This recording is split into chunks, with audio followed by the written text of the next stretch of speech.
Dominic, how are you? Ceasefire is expiring tomorrow, man. So, yes. You optimistic?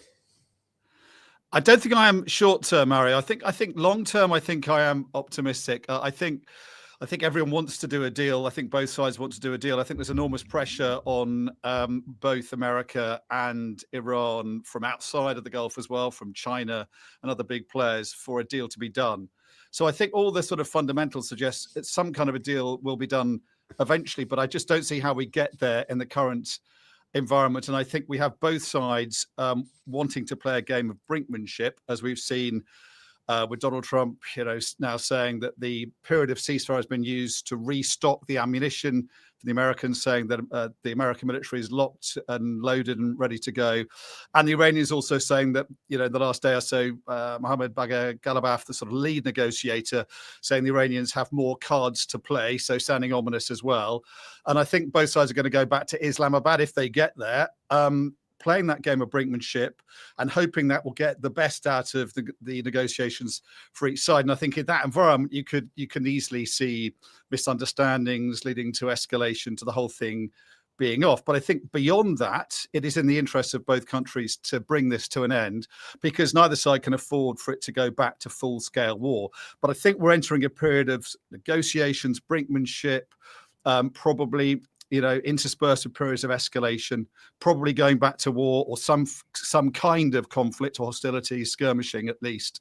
But I think the trajectory is still towards some kind of a way out of this. So it's a bit like sort of two parties, two people stuck in a dark room, both trying to find the exit, but sort of disagreeing on how to get there. Did Trump say today? I haven't caught up on all the news yet today. Did he say today that the US is locked and loaded and has managed to restock? That's right. Yeah, he said that in the period, I think it's just on an interview with CNBC, and I think in that he said that the American military has used the period to restock itself fully. Not sure I've got the exact words, but yeah, he definitely said that they are loaded, ready to go again if the negotiations fall apart and a deal isn't done. And he said he expects the Iranians to have done the same thing. He says that they'll have stocked up again a little bit. So I think But he's obviously saying that, hinting that, also saying that if the ceasefire, if there's no deal done by the ceasefire, he doesn't think the ceasefire should be extended. Although, of course, with Donald Trump, we often see ceasefires, ultimatums, deadlines slipping. But he also says he does think a great deal can be done. So he's talking about both the chances of diplomatic success, but also if things go wrong, the chances of it going back to war. So it's kind of what you'd expect, isn't it? Go to negotiations. Yeah, exactly. But why? So you said both sides want an end to the war, and I agree. That's why I've been optimistic for a while now. It's been a few weeks. I do think both sides want an end to this. Just Trump can't afford the political repercussions anymore, and the damage to the global economy is just not a good look for him, and really bad for the US and all the policies he's pursuing. And on the Iranian side, they don't want to see their commanders and leaders killed on a weekly basis. So there's two sticking points. There's a nuclear program, but I just struggle to believe they won't find a middle ground on that, because I think Iran is very open to conceding that. They already have, and I've said this many times, I use Medvedev's quote, their nuclear weapon is the Strait of Hormuz. So Iran already has a deterrent. They don't need a nuclear weapon. And on the American side, on the other term, so one is nuclear weapon, the other one is the Strait of Hormuz. Why would Trump care if Iran is charging a fee at the Strait of Hormuz? The US is not paying it. Other countries are, and it's probably going to be temporary for them to pay reparations. So why can't Trump just walk away? As long as Iran gives him a political win, that's all he needs, a political win. That's right. I think both sides need to get something out of these talks that they can go home with and to say it was all worthwhile. And Donald Trump needs to show that this war was worth fighting. The problem for him, of course, is that, he now has another thing to extract from the Iranians that didn't exist before the war, which is a commitment to reopen the Strait of Hormuz. And, he is talking rather creatively, saying, maybe tolls can be imposed by both sides. You could see he rather fancifully talked about, didn't he, the Americans and the Iranians operating in kind of toll booth and both profiting from it. A few days ago, yeah. He didn't repeat it today. Did he repeat it? Yeah, not today, no. But I think that shows that he is sort of pushing towards and hinting towards some kind of creative solution. So I think, look, if the Americans come out of this saying that the Strait of Hormuz has been reopened, but allow the Iranians to keep some kind of control, then that is a possibility. Because I think for the Iranians, the idea they come out of this having given up that trump card, that newly acquired leverage that's made them so much more powerful. Robert Pape, I think you probably know, the strategic scholar. He says, he was on the show. He was on the show 2 days ago, but he's very pessimistic. He thinks a ground operation is imminent, Dominic. He believes that to me 2 days ago. Okay. I mean, I don't think that's likely, but I think some kind of military escalation is going to happen around the talks. And I think we're going to see things swinging backwards and forwards over coming weeks. But his big point is that before this war began, Iran was controlling 4 or 5% of the world's oil. It now literally controls 20% of the world's oil. That makes it a geopolitical player. And you can't say the Iranians really sort of giving that up, can you? So they have to do a deal where they keep some kind of control, but Trump can say he's opened up the Strait of Hormuz. In terms of nuclear enrichment you're talking about there, yeah. And the thing about that is that the Iranians have stopped enriching uranium, as far as we know. And so they can now accept the idea of some kind of moratorium. Now, I think the Americans proposed a 20-year moratorium. They asked in the talks in Islamabad I was at a couple of weeks ago, they said, no, let's make it 5, a single-digit figure at least. Now, there's room there to sort of compromise, possibly, and that shows the Iranians can say, yeah, we can keep this right to enrich uranium. As you say, they've got a kind of new kind of nuclear weapon with the Strait of Hormuz, but if you talk to Iranian diplomats, they just won't give up this idea that, it is their right, and as members of the NPT, the Nuclear Non-Proliferation Treaty, they have a right to enrich uranium. And Iranians, I mean, not just Iranian diplomats, but Iranians, a lot of Iranians you speak to, it's all about the rights they have. They don't think they should be treated differently to other countries in the world. And so they want to keep that right to enrich uranium. Obviously, their critics, Israel, say they want to keep that so they can build the bomb. Others say, well, they're actually keeping it so they can keep leverage in this diplomatic game they play with the West. But they're not going to give that up. So if the Americans can agree with them on some kind of moratorium where they stop enriching for a long period of time, but they are given at least the right legally at some point in the future to enrich uranium, then you can see some kind of compromise there. So I think as you say, there are deals that can be done. It's just in the current environment and the current mood between the two sides, it's hard to see how you get that. Yeah, I haven't looked at the news in the last few hours. Usually I do that before every show. Is there anything else? You said that there's that interview with Trump. You work at Sky News, so perfect person to ask. What else happened in the last few hours that's important to note? Well, I think the big question, Mario, really at the moment is what's happening in terms of actual is sort of Iranians and Americans getting to Islamabad, and I don't think there's much of an update with that. I think Iranians said they said that they won't be attending. I think Ghalibaf said, I've got this one. So Ghalibaf rejected negotiations. He said Trump, by imposing a siege and violating the ceasefire, seeks to turn this negotiating table in his own imagination into a table of surrender or to justify renewed warmongering. We do not accept negotiations under the shadow of threats. And in the past 2 weeks, we have prepared to reveal new cards on the battlefield. That's the comment you said where he talks about new cards on the battlefield. And there's also, Dominic, let me know if you agree with this. There's a power struggle happening in Iran. There's a guy called the IRGC chief, Ahmed Vahidi, and he may be the one calling the shots. And we also saw when Arachi put out the tweet saying the Strait of Hormuz is open, there was massive pushback on state media. And I did a detailed tweet on it. I wish I had it open, where essentially there was a recording that was leaked allegedly from the IRGC Navy saying we're not going to listen to a guy's tweet. We only listen to the supreme leader. And so that was their own Navy. And then on state media, they started dismissing the tweet saying, he's been misled or something along those lines, dismissing what their foreign minister said. So I feel like there is Pezeshkian, Ghalibaf, the Speaker of the Parliament, and Arachi are on one side with the executive branch, and there is the IRGC that's a lot less willing to concede anything. Yeah, I think that's right. And I think for people who are not, it's quite a sort of, you could spend your entire life sort of analyzing Iranian leadership struggles and the factions before and after this war. The Kremlinology of Iran is deeply complicated. But you've got Mohammad Bagher Ghalibaf, who is the Speaker of the Parliament, who's a hardliner in our kind of terms. He has IRGC sort of background. Abbas Araghchi is the foreign minister who was involved in nuclear talks. He's a very seasoned, accomplished negotiator. He was involved in the JCPOA negotiations and other negotiations with the West in the past. But he actually has an IRGC background as well. Then you've got the real hardliner, Ahmed Vahidi, as you say, who's the new head of the Revolutionary Guard Corps. And all those three were in Islamabad a couple of weeks ago. And I think between them, you've got this tension. And you're right, there were these reports of faction fighting spilling out onto the streets, actually, people coming out and actually decrying Araghchi in particular in protests, in demonstrations in Tehran. And the thing about with Iran, it's always impossible to say exactly how much of this is for show, how much of it is theatre, and how much of it is genuine rivalry. But there is this sort of tension there, and I think that is understandable. You've got the hardliners saying we've got them over a barrel, literally, in the Strait of Hormuz. We're winning this. We have the upper hand, and therefore let's not give an inch. And you've got Araghchi saying, well, that hand that we've got in the Strait of Hormuz, I'm supposing he's saying this, but saying we mustn't overplay our hand, and saying that we are getting things out of the diplomacy. He will know more than the others about that. And so I think there's this tension as to how fast to go with the diplomacy. I think what is definitely for consumption outside Iran is this threat to play other cards. And that, I think, is going to worry those in Washington who might force their hand too much as well. Don't forget, the Iranians have got other cards they have not played in this war, particularly what they do with the Houthis. And if they feel that the Americans are escalating too far in the Strait of Hormuz, don't forget they've seized this Iranian cargo vessel on the eve of these talks. That is real brinkmanship that could still scupper the talks.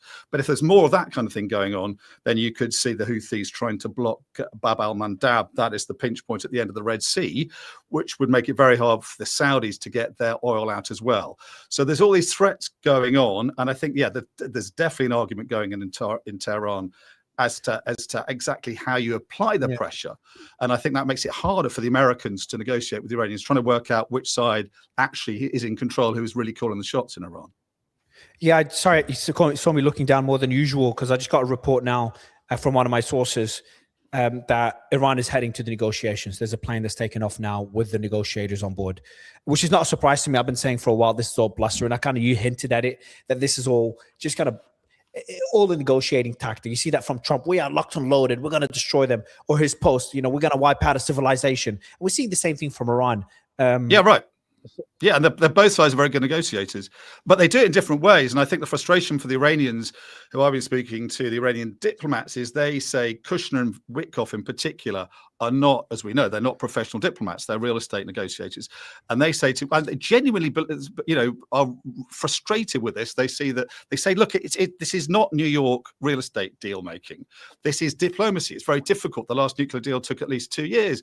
There were hundreds of experts and officials involved in that. And this idea that they can just come along and negotiate a deal quickly in that kind of take it or leave it approach for them is deeply frustrating. But yeah, I think you are seeing also the kind of bizarre, literally sort of marketing, buying and selling carpet tactics that you would see as you'd expect from diplomacy, which is that up to the last minute saying we're not going to go until the other side goes. But, I think we're going to see both sides get in there. The problem I saw in Islamabad, I think, Mario, last time was that fundamentally, both sides think they are selling the carpet. So you had JD Vance walking away saying, right, the price is too high, we're getting out of here. They can change their offer if they want, and we might come back. But both sides went to Islamabad thinking they have the upper hand. And, that's impossible. You can't have both sides having the upper hand. But both think that they are selling the carpet. And that makes a deal. At some point, you've got to realize on each side who's got the upper hand. And then you've got to make those kind of concessions to reach a compromise. And from what I saw in Pakistan when I was there last, that isn't happening. There's kind of a level, I think, of delusion on both sides, but probably more on the American side than the Iranian side. Why do you say it's more on the American side? Well, because I think the Americans, I think they don't quite grasp that the clock is ticking against them. And I think the Iranians, the time is on the Iranian side, because the Iranians can say with some confidence that this is an unpopular war in America, that it's doing a lot of damage to Donald Trump. And they can see from his ranting online and his Truth Social posts, he's kind of flailing around, thrashing about, isn't he, trying to find a way out of this, that he wants this to come to an end. And I think fundamentally the Iranians, we're in this game of what analysts call escalation dominance, which is testing the other side, a battle of wills to see, if you escalate, can the other side escalate further? And the fundamental thing at the heart of that is who's got a greater appetite and threshold for pain. And I think the Iranians have a greater threshold for pain at the moment because the clock isn't ticking against them. Trump has got the meeting with Xi Jinping, and then he's got the midterm elections. He's got prices going up. And every day this goes on, then that global energy crisis and global economic crisis gets more and more painful for him politically. Now, there are those who say that he doesn't really care about that because, he doesn't have to get elected again. If he gets a thrashing in the midterm elections, if he loses both houses, and then his legacy would be fucked. And he might get legal consequences as well. Yeah, he will be in deep trouble, as you say, in terms of congressional politics, possibility of impeachment as well. But also, going back, I think you're right to bring up his legacy. I think he was drawn into this war by the Israelis, and we can argue about how much control the Israelis have over the Americans. I think fundamentally... Can you elaborate? The reason I was late for my interview is I was with Ehud Olmert before this. It's a recorded interview. We'll post it tomorrow. And I really dug into this to try to understand how much influence they really have. Because I think saying Israel controls the American government is a lazy oversimplification. But also, this war really took me by surprise. So as someone who's been doing this for a long time and that speaks to these people on a regular basis, behind the scenes and on camera, maybe can you press on that point a bit further? How much influence do you think they really have, at least Netanyahu's government, over the current administration? Yeah, and I saw your debate with Cenk, and I think I would take your side in that debate more than him. I think you're right. I think they have influence. They have a lot of influence. I think that influence may be waning or beginning to wane, particularly in terms of American public opinion. But I think they don't have control. I think that's going too far. I think Cenk was wrong in suggesting that. But I think, I was based in Israel for 5 years, 2011 to 15. I watched that relationship very closely. It's a difficult, sometimes pretty tempestuous relationship between both sides. I think the Americans have the upper hand, though, in the sense that their hands are tied to some extent by the power of the pro-Israeli lobby in America. I think that is weakening to some extent, as you can see within MAGA, with Tucker Carlson, that is shifting. And, I think a lot's been made of that graph that we've seen of pro-Israel, pro-Palestinian viewpoints converging and very recently sort of crossing. So more Americans being more sympathetic to the Palestinians than to the Israelis, particularly in the younger age group. And I think for me, that's a fundamental problem the Israelis have not really come to terms with, that this war, but the Gaza war in particular, has absolutely devastated Israel's standing, particularly amongst the young and those below the age of 30. Now, those who support Israel now in America, they kind of saw their fortunes conflated and tied up with Israel's fortunes in the intifadas, and they sort of tied that with the war on terror. And therefore, they've always been, the older generation, very sympathetic and supportive of the Israelis. I think the younger American generation, but not just America, I think here in Britain as well, see what's happening in Gaza, do not understand why that's happening, see Israel as a genocidal far-right organization that's running amok also on the West Bank and now in southern Lebanon. And I think the damage that does in those formative years in your teens and your 20s is going to be very, very damaging to the Israelis in the future. It's something they're really going to have to watch. But I think for now, I think the Israelis do influence. And I think it was all very much down to Netanyahu's personal relationship with Trump. I think, that very interesting New York Times article we saw, Maggie Haberman and they're talking about, Jonathan Swan talking about that very, very important meeting where basically Netanyahu sold Trump a pup, arguably. He said that you could be the guy who brings down the Ayatollahs. Mossad think they can bring the people out of the streets, they can cause an uprising, and don't worry too much about that Strait of Hormuz. And there were those in the administration saying that's just Israeli bullshit, but he went for it, and I think he's really regretting it. But I think he has control over this ultimately. He can say to the Israelis, the support we're giving, the targeting, the intel, the rest of it, that's going to be switched off if you carry on with this.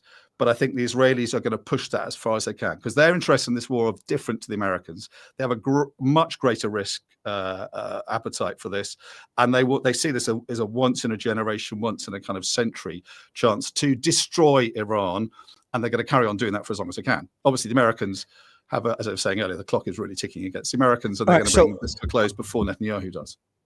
So I want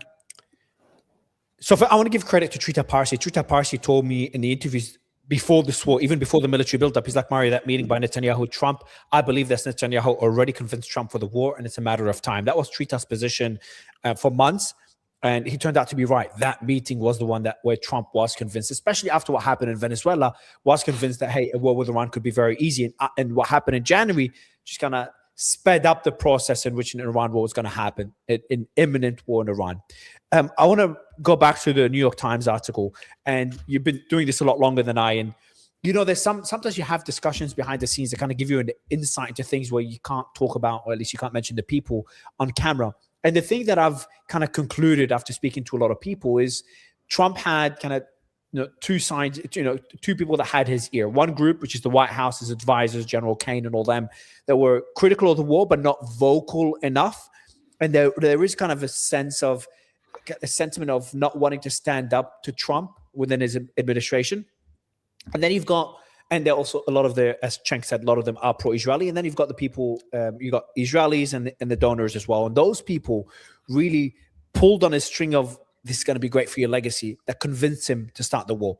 Is that what you've heard as well? And does that mean that there's a possibility now Trump is really pissed? That's me speculating. I haven't heard of anyone telling me that. But is it possible that now Trump is really pissed at Israel for dragging him into this war, and they might have bit off more than they can chew, and that could backfire on Israeli-US relations, and Trump could be the person that kind of begins that process of a massive generational shift in that relationship?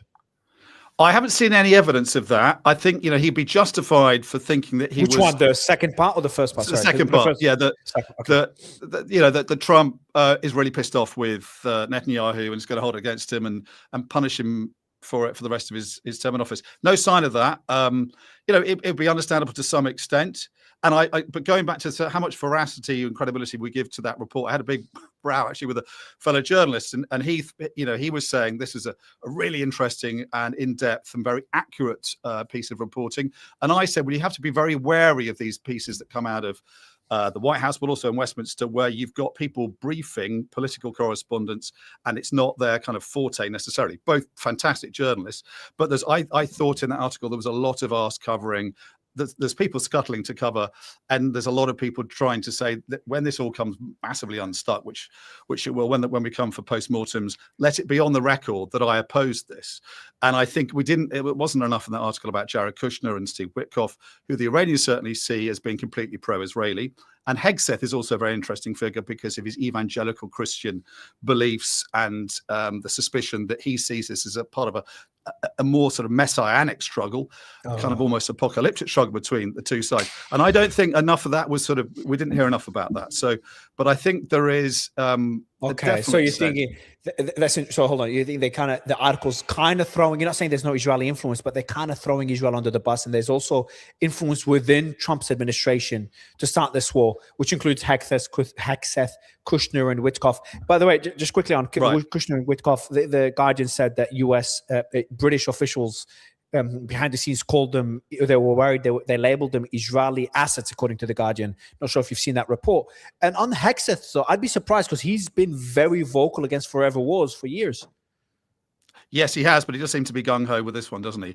And, this is a man who has the Jerusalem cross tattooed on his chest and other Crusader mottos, and fairly anti. What cross? He's got the Jerusalem cross, which is the cross of Crusaders, on his chest, and so his critics would say, this is someone who is openly flaunting the kind of colours of pro-Christian movements who killed Muslims. So there's a controversy around Hegseth, and I think there is doubt about exactly what his sort of motives are in this war that I don't think we've seen explored enough.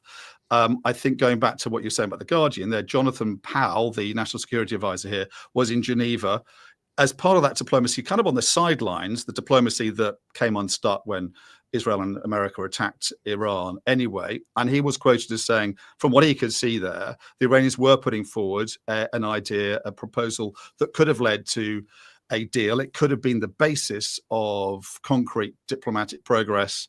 And then that came unstuck when the Americans and the Israelis attacked Now, Jonathan Powers pulled back a bit from that, but clearly he wasn't the only Western observer saying that the Iranians were putting forward some kind of deal that certainly had traction, something that was worth exploring.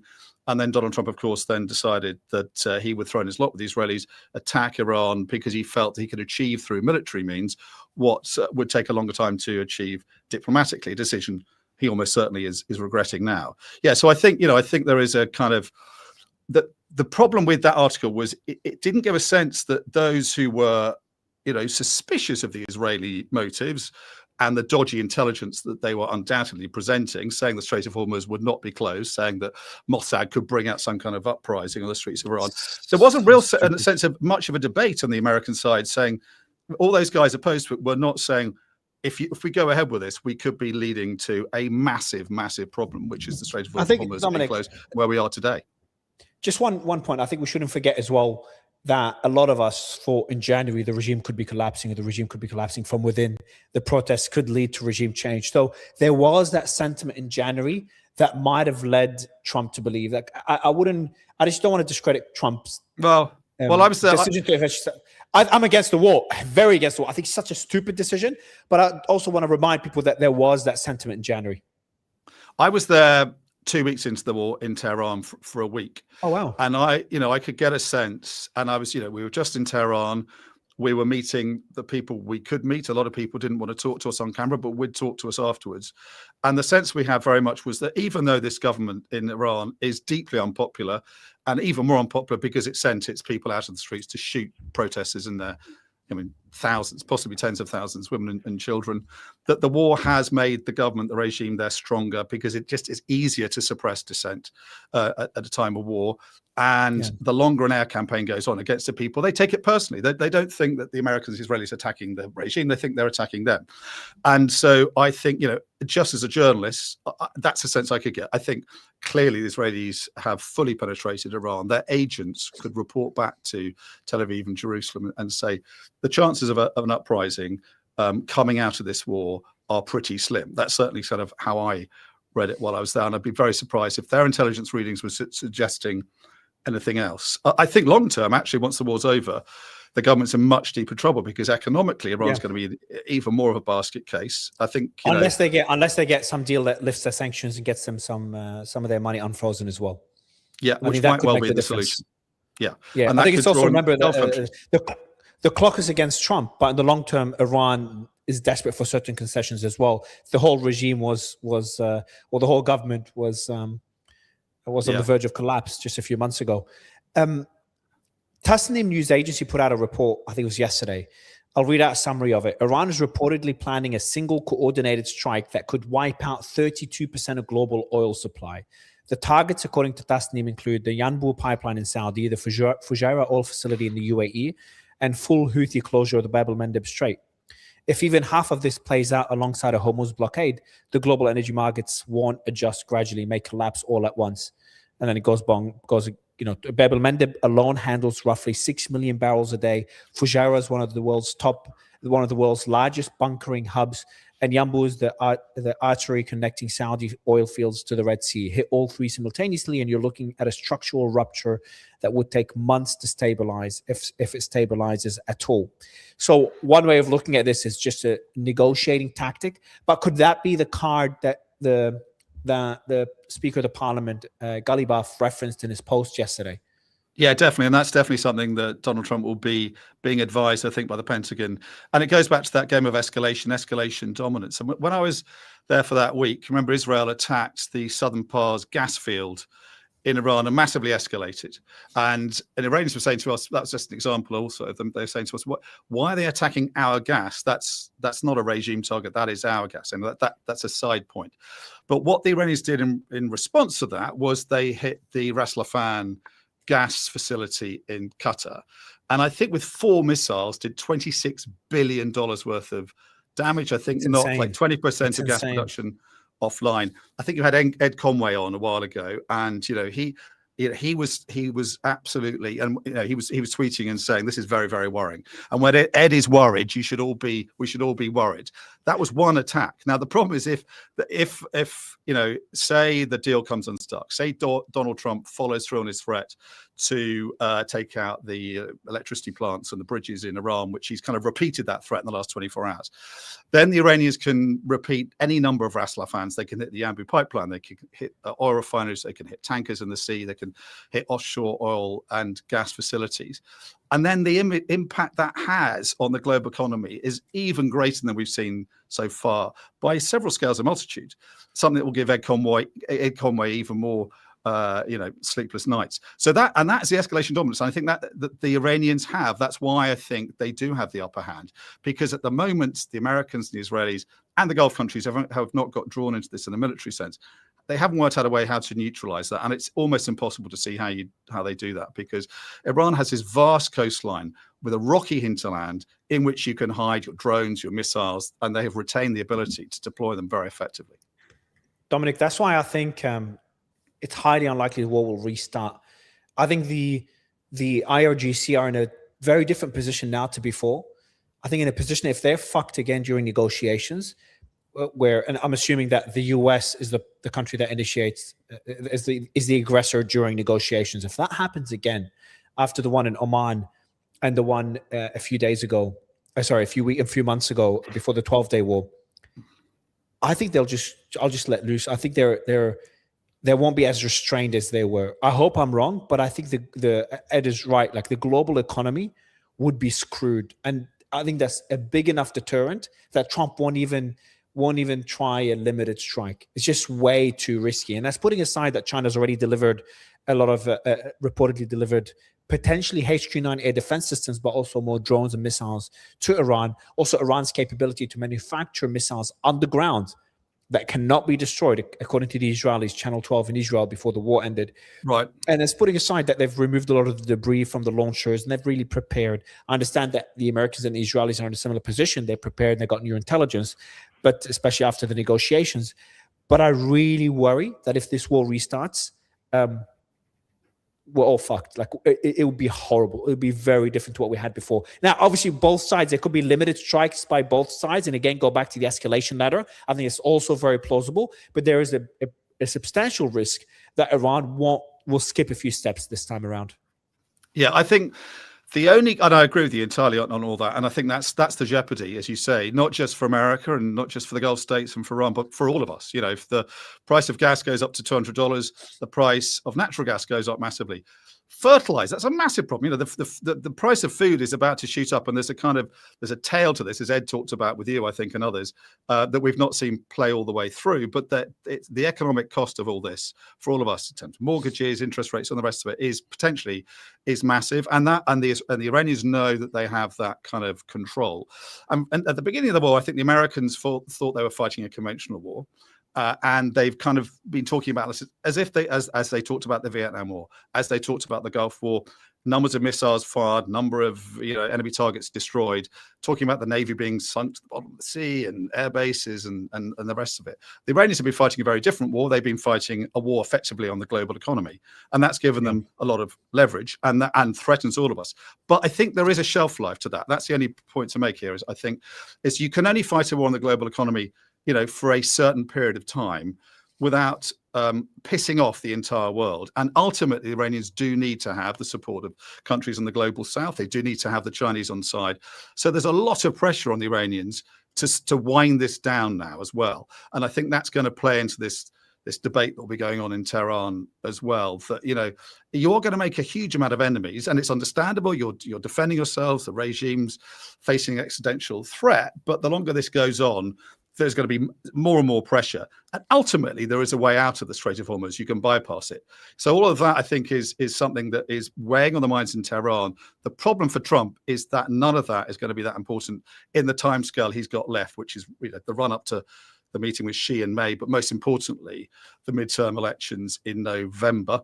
And, the pressure, therefore, I think, is more on him to end this than it is on the Iranians.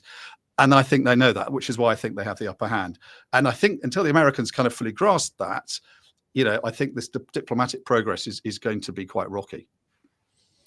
Agree. Dominic, I'd love to have you back on the show. That was a really interesting conversation. Keep doing what you're doing. Thank you so much. And are you going to Iran anytime soon? You planning to? Yeah, I hope so. Yeah, we went a few weeks ago, and hopefully things are going in the right direction with the visas. So yeah, we'd love to.